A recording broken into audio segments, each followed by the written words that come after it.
Hey, welcome to another Raid Shadow Legends video. I'm Wood. Today I want to talk about the Packmaster Shy'Ek fusion and compare the plan that I have early game versus late game. So early game on both of my experiment accounts, and then I'll kind of share some insight into, if you're a late game player, kind of what the justification is for going for this fusion.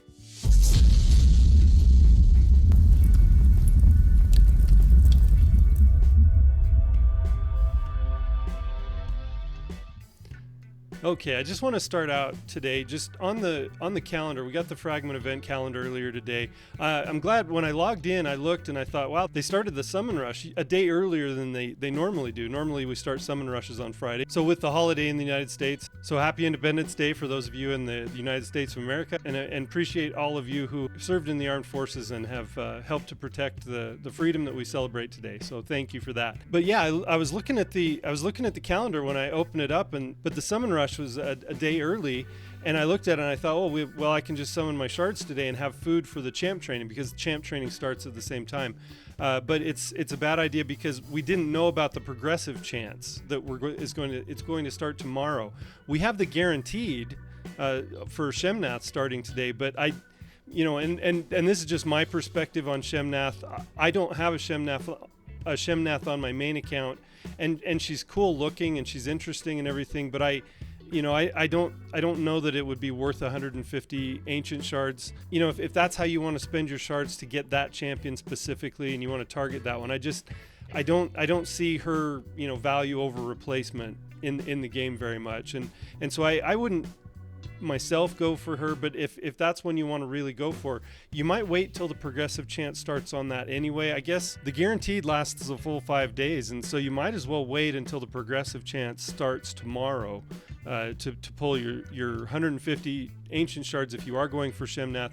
But if you're doing the summon rush for the fusion, let's just let's zoom in here a little bit on this. And so we've got the summon rush and the champion training event going at the same time.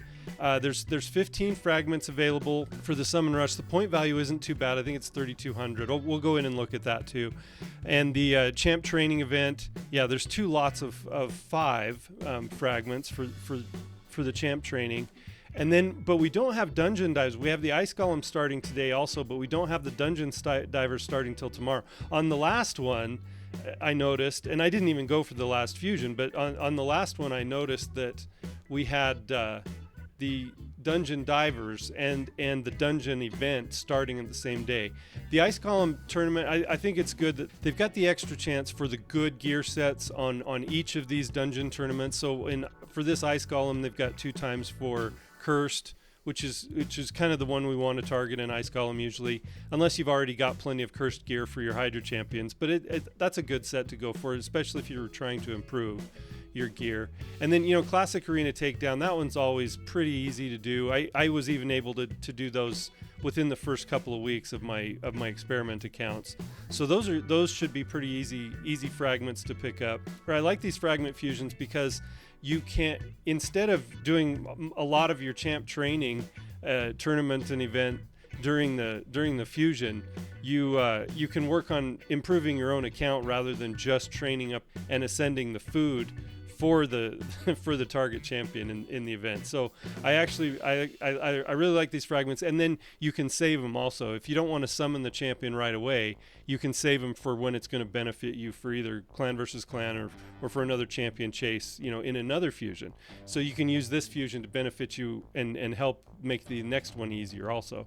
So I really like that they do these. It's been a while since we've had a good one, and I'm not going to talk about whether or not it's a good idea to go for this champion yet or not, but yeah, then so we've got the artifact enhancement event coming up on, looks like Saturday night into Sunday, and these can be tough also, and we can also skip 10 fragments overall, unless you win a tournament, but obviously we can never count on that. And as we go through, yeah, champ training again midweek next week. The 10th is when the new clan siege thing is coming out, and so that looks, if you've watched the video, I did watch the video, I'll kind of share some more thoughts on that later too, but yeah, that's going to be that's going to be interesting. We'll take a look at how much time that's going to involve. I still, after watching the video, I have more questions than I had before. And new currencies. We've got like three new currencies coming, as if we didn't have enough currencies to keep track of. But the Dragon Tournament I think they said that Dragon Tournament is going to be 2 times speed. That's good. That benefits us also. Spider Tournament is going to have an extra chance for Orc accessories. And then we've got a Champion Chase coming up. And if they follow the schedule, it looks like we're going to be a 2 times Sacred Shards for that one. But I'm not positive that's true. It's just something to keep in mind. Going back over here to the Summon Rush, usually with Summon Rush, I like to use Sacred Shards. It seems to be the most efficient way to get your points, and it's faster and everything. But in this case, I'm not sure I'm not sure using our Sacreds is the best way, especially for my 2 experiment accounts. I don't think because we only have 6 Sacreds, we would use all of our Sacreds and then fill in with some Mystery Shards or something to be able to get all 15 of the fragments. But I want to try, and especially early game like this, my plan, being early game like I am, is to save as many Sacreds as I possibly can for a 2 times Sacred event. Even if the Champ Chase next week doesn't include 2 times Sacred, I'm still going to want to hold on to some as long as I can. And then we've got Dungeon Divers that covers a little bit of the end of Fire Knight Tournament here. You can see that. Here, I'll zoom out just a little so they line up. So we got Dungeon Divers covering, Tuesday into Wednesday, and that'll be the end of the Fire Knight Tournament. And that's supposed to be an extra chance for Savage, which is really good also, which that's always something that's worth going for no matter where you are in the game. Whether you have Savage or not, you're always wanting to improve your Savage gear. Another Classic Arena takedown. So 2 Classic Arena takedowns. Spider's kind of at the end, and then we'll have 3 artifact enhancements. That's a big, and it's like there's less than a day, looks like, in between the last 2 artifact enhancement. I think, when you're talking about skipping fragments, I think it's a good idea to wait until the end to be able to skip your fragments. I always like to have things completed if I can before I decide which events to be able to skip fragments on. To have these Dungeon Divers and artifact enhancements at the end that's kind of a good thing with the Spider. So if you can skip 10 fragments, I like to be able to skip at the end, not at I never feel secure if I skip fragments in the beginning of one of these, because you never know what's going to come up, and you never know what you're going to be doing that day. You could have something unexpected happen and not be able to put some of the time into the game. So usually I like to front load most of my fragment collecting and just get it all done as much as possible at the beginning. So you may wonder, why am I going for this fusion on an early game account? So you may wonder, why am I going? I'm on the budget account here today, and I just wanted to show real quick, just a little bit of an update while we're doing this. I'm a comfortable 10 million per key on Nightmare now on the budget account. I have a little bit less silver than I would like to have on the budget account, but I use some silver over clan versus clan to improve some of my champion builds.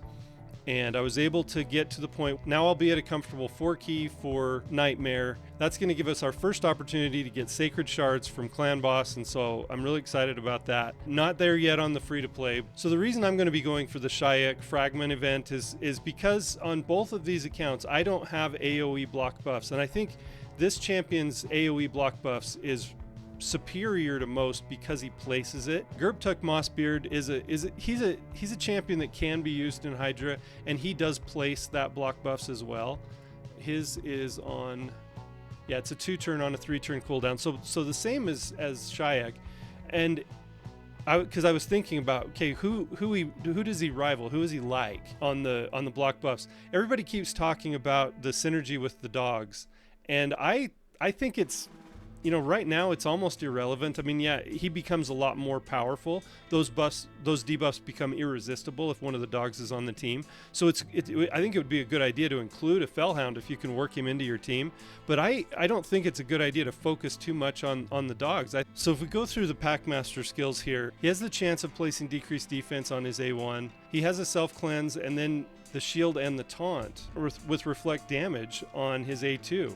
And that's a pretty rare skill in the game also. We've got a few champions that have taunt.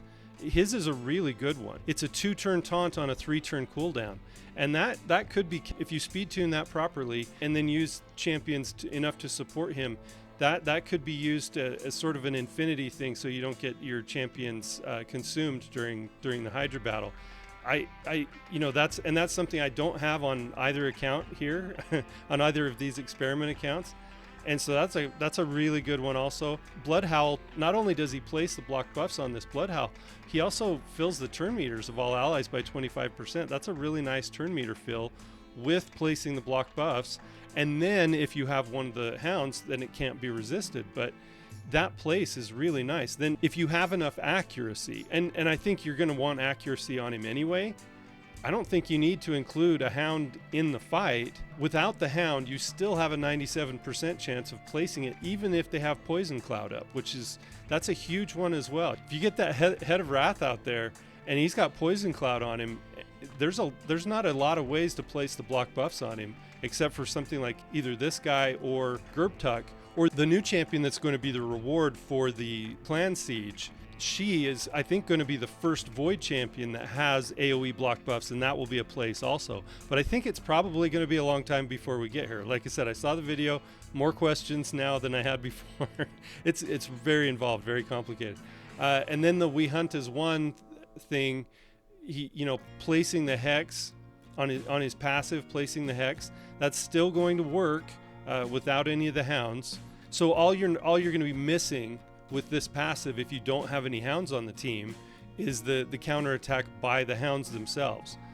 And while that might be a nice thing, I still think this champion, if you just forget all of the Packmaster hound mechanics, I still think he's worth going for if you don't have AoE block buffs that you can put reliably on the Hydra. And I still think even if you do, his ability to place them without attacking, I think makes him good. And he also has the aura of increasing speed in all battles by 19%, and that's a pretty decent aura, especially for all battles. I think this is worth going for if you can swing it and if you need AoE block buffs.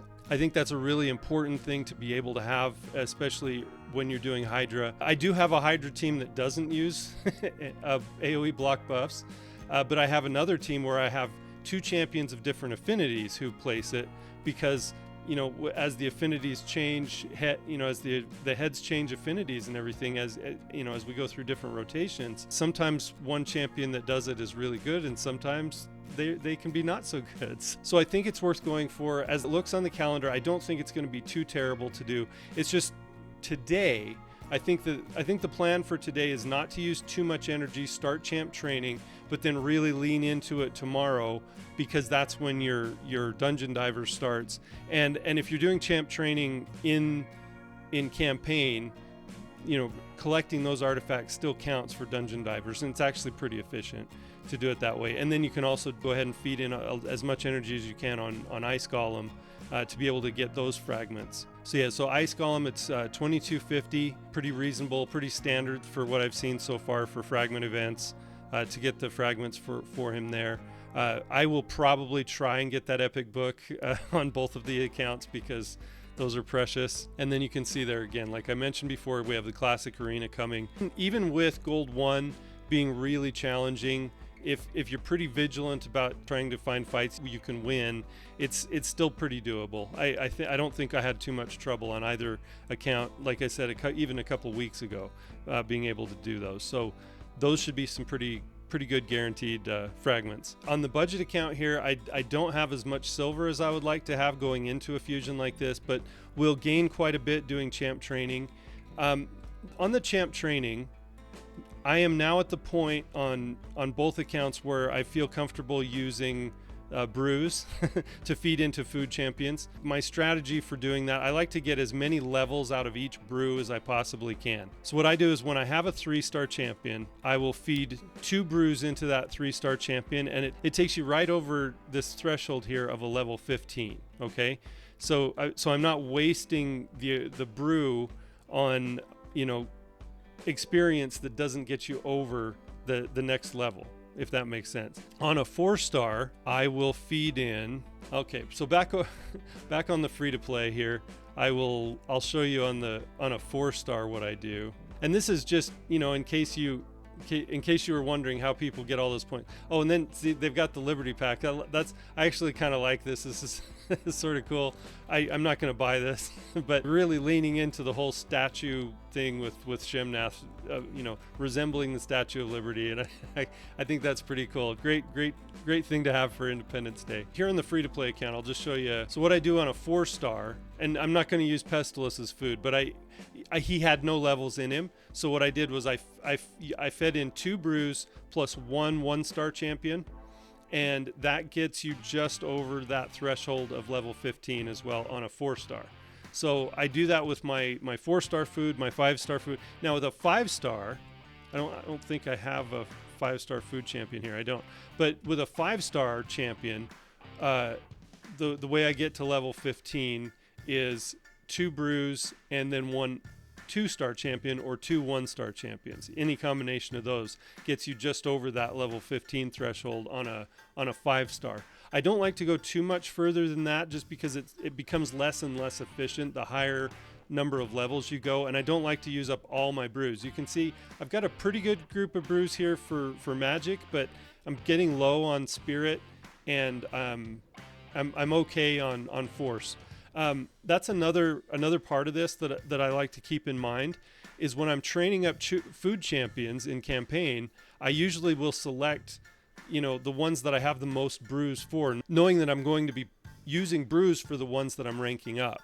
Then that kind of reminds me, okay, so in this case, if I was doing campaign, I would choose to do maybe 2 magic and 1 force food champion when I train them up into campaign, get them up to level 30, and then use the others as food to feed into them, and then I would use the brews that I have to level them up to level 15. I hope that all makes some sense. That's been the strategy I've been using for a few years now on my main account, and it seems to work pretty well. And I don't run out of brews. Sometimes we get a lot of training events in succession, and so that makes it kind of challenging to keep a good number of brews. But I don't like to go too much further than 15 or use more than 2 brews on each food champion, because the more you use, the more levels you go up, the less efficient per brew it becomes. I think 15 is kind of a nice middle ground. So the plan tomorrow will be, because I will need more food. They're giving us 40 points per ancient shard on this summon rush. So when the progressive chance starts tomorrow, I'll be pulling as many of my ancient shards as I can, since we just had 2 times ancient weekend. And I did reset my mercy by getting Rhodos. I'm not going to cry about that at all. But I will be using as many ancient shards as I can, so that I don't have to use the 6 sacreds that I have. I may have to fill in with a sacred here and there, but with the 57 times 40, so that gets you, 57 ancient shards gets you to 2280, I think, points. Yeah, in this example, 57 sacreds gets us 2280 points. That gets us almost, 2280 gets us almost to the first set of fragments, and then we would have to fill in with maybe 1 or 2 sacred shards. I'm going to really try not to use the sacred shards if I don't have to, and I don't want to use voids either. I still want to wait for 2 times void weekends. We've got a lot of really good voids to use, but there are some that we'd really like to have. On especially epics and legendaries would be fantastic, but I want to wait and use those good shards as much as possible on 2 times events, especially for this year. this first year while I'm doing this experiment, I don't think it makes sense to summon too many outside if we can avoid it. But I still want to get this champion. That's a legendary champion who has a couple of really important skills that we're going to use. Like I said, not even thinking too much about the dogs, about his synergy with the hounds. And then if we do get a hound later, that's OP, or I'm hoping that it's a 7-day login. If they come out with an OP hound, it'd be nice if it was a 7-day login that we could just have for free, but it might be, one that they come out with that they do a guaranteed on or something like that. Then we probably won't be in position to do that. But I still think this is a good champion regardless of the dogs. He may not be the best, but if you don't have AoE block buffs, I think he's really worth going for, as I said before. Not to repeat myself. Yeah, getting the 2280 with 57 ancient shards, and we'll probably pick up a couple of other ancient shards, along the way here. And I won't finish everything off until the end of the weekend, but I will need food. So that's on the free to play, and I will try and get up to this level of 3200 for the free to play and the budget. Both, because like I said before, I like to get as many of the fragments at the beginning as possible so that I don't have to play catch up later. If you never know when you're going to have a family emergency. You never know when something happens at work or whatever. So it's good to get everything done that you can early. Then on the budget account, because I used a lot more of my ancients during the 2x ancient weekend because I didn't pull a Rotos on the budget account, I'll be using all of the ancient shards that I have tomorrow. And that, again, that's for food. I'll probably have to use a few sacreds and fill in with mystery shards as much as I can. I even have fewer mystery shards on the budget account. This is, it's really interesting. The RNG, that RNG of getting the Rotos caused us to use fewer ancient shards, is now going to also help us on this fragment event for this legendary champion.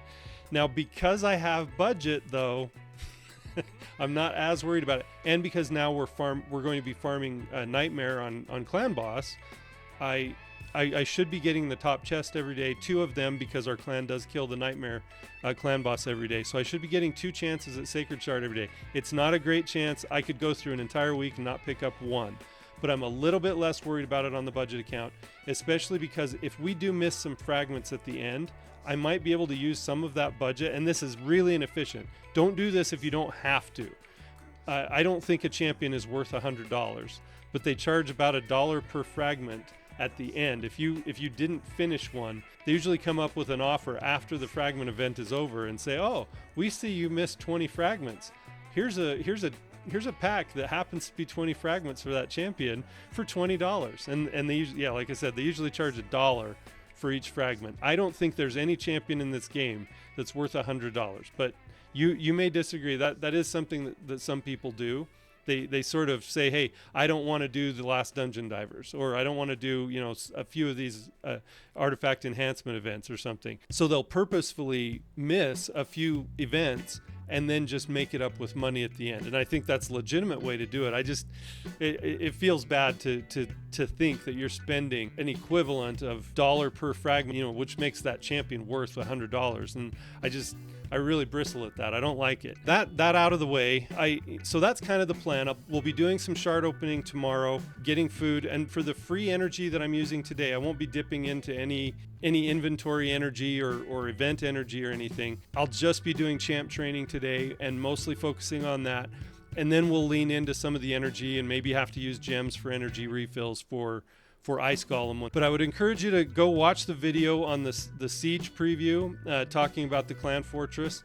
This is going to be really interesting. It's a lot more involved. It's a lot more involved and complicated than I thought they were going to make it initially. Yeah, it's going to be a big deal. I'm really, really concerned about time because I already feel like I'm stretched way too thin on both of these accounts and on my main account. And it's not because I'm playing 3 accounts. It's just, if it was just my main account, before I started this series, I was already feeling stretched pretty thin, and I was avoiding doing live arena a lot just because of the time it takes.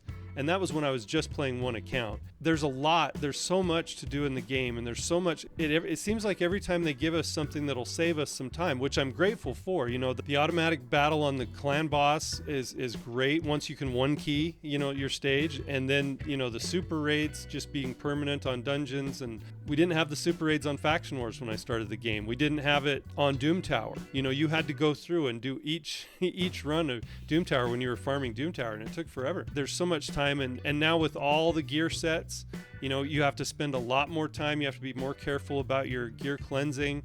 There's just so much, and on one hand I love it because it gives you options, and when you do have time to play the game, it's really great. You don't run out of things to do. But I worry, feeling like you're being forced to spend that time every day. I worry that could lead to more burnout for more players. I know for some players they like the grind, and a lot of times I like that too. But sometimes if it starts feeling like a job, that's when you start thinking about quitting a game. I've quit so many games before, and it's whenever they start feeling like a job, like I'm obligated to do it. Not because I'm not playing because I enjoy it anymore. I'm not playing because I enjoy spending my time doing that.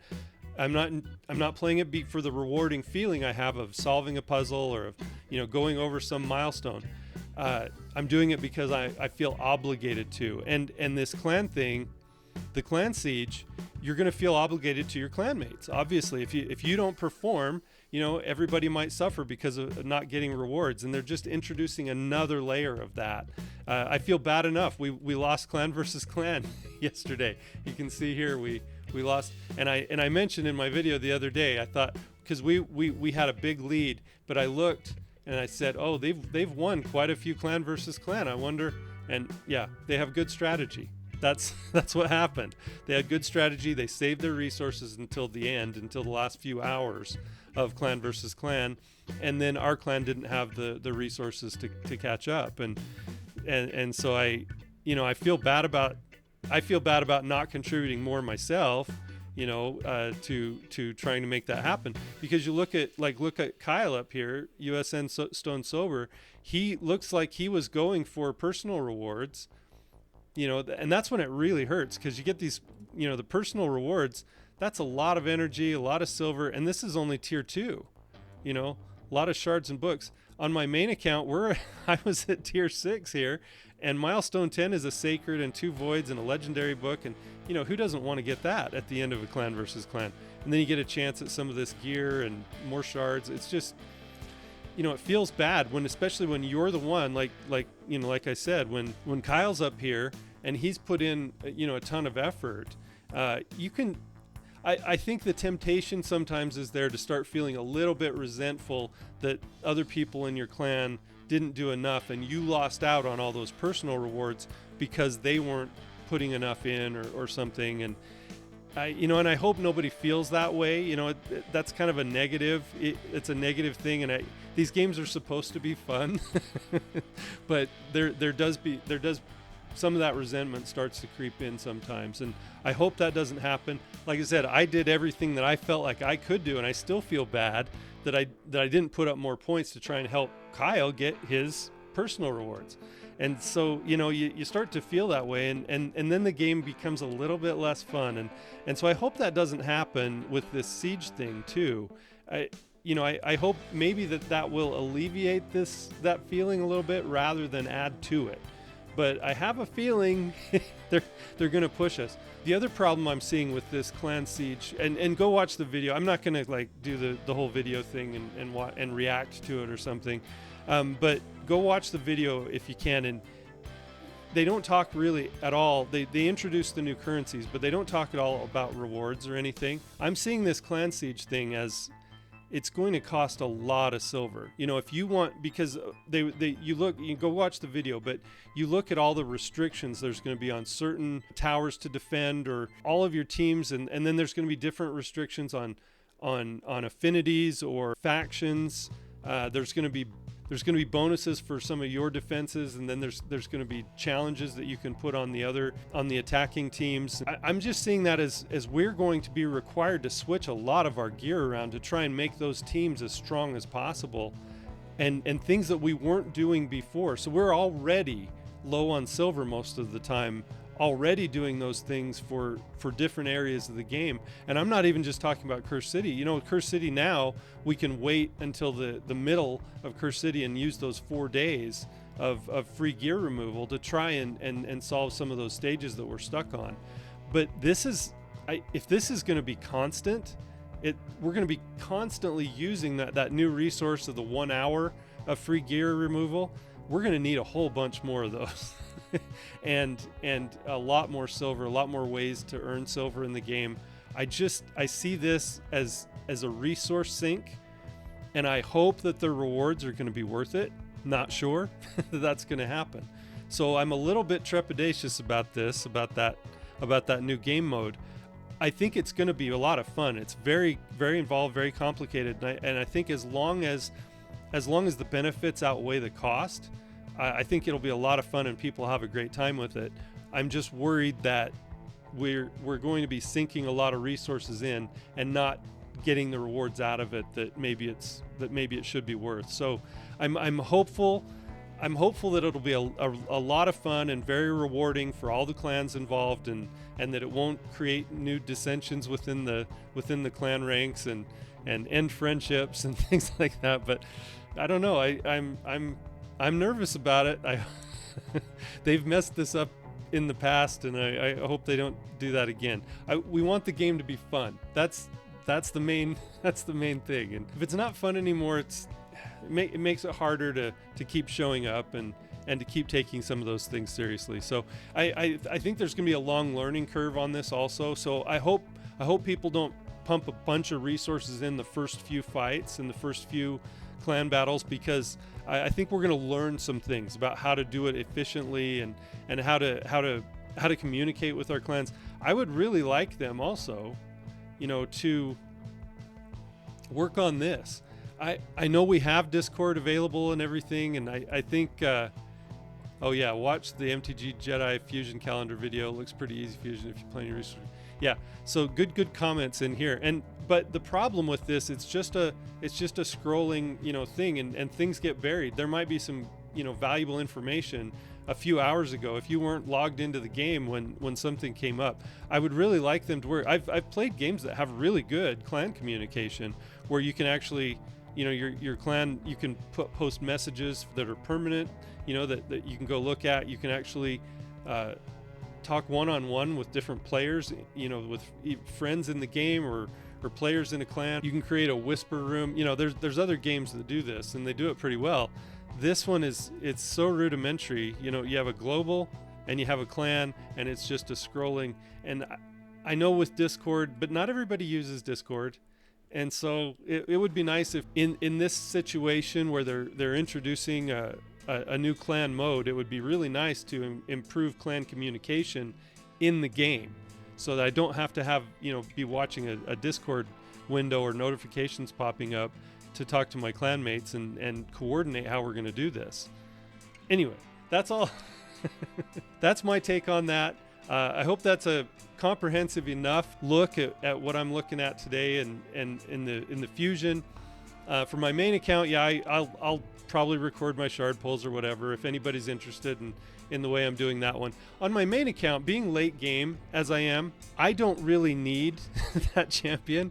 I just think he's cool, and I'm going to go for it. I have the resources to do it for this time. I've skipped the last couple of fusions on my main account, and so I have the resources to do it, and I think he's a cool champion, and he has these unique mechanics that with the hounds, that if they do come out with a great hound, I don't want to miss out on that. So they have sort of built in an urgency thing with this champion that, you don't want to miss this, you're going to miss out if you don't get it. So I don't think it's worth going for him just based on that. I like the combination of being able to put up the block buffs and being able to use the taunt. And then he does have a little bit of hex. He doesn't have enough hex, but he has a little bit of hex mechanic there. And with the taunt, and I think the thing you want to do with him also, this is just a thought that just occurred to me. Hopefully this doesn't sound stupid, but if you build him with high defense and low HP, that might be the thing to do, so that he gets targeted. A couple of the heads target whoever has the lowest HP, and if you build him with high defense and low HP, him getting targeted by those heads when they do take their attacks is going to put the hex on more often. That's something I'm going to want to try out. I'm not going to need this champion on any of my Hydra teams on my main account, and I don't think he's actually going to make improvements to any of them. But I might try and work him in just because it's cool.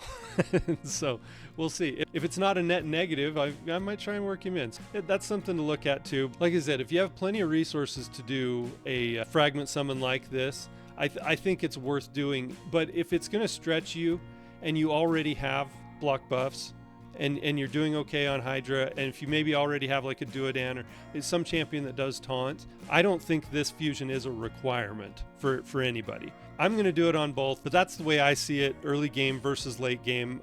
For late game, you know, it's sort of a fun luxury to have, and for early game, he actually is going to work into, you know, my early game Hydras. As I start working my way up to trying to do some Hydra, that's going to be something I'm going to need, and there's no guarantee that we're going to be able to pull an Ugo. And you know, Ugo being affinity and she has to hit, she misses that block buffs a lot on certain heads when she weak hits. So as great as Ugo is, I think this champion is even better for that skill. Now, he doesn't have as much decreased defense as she has.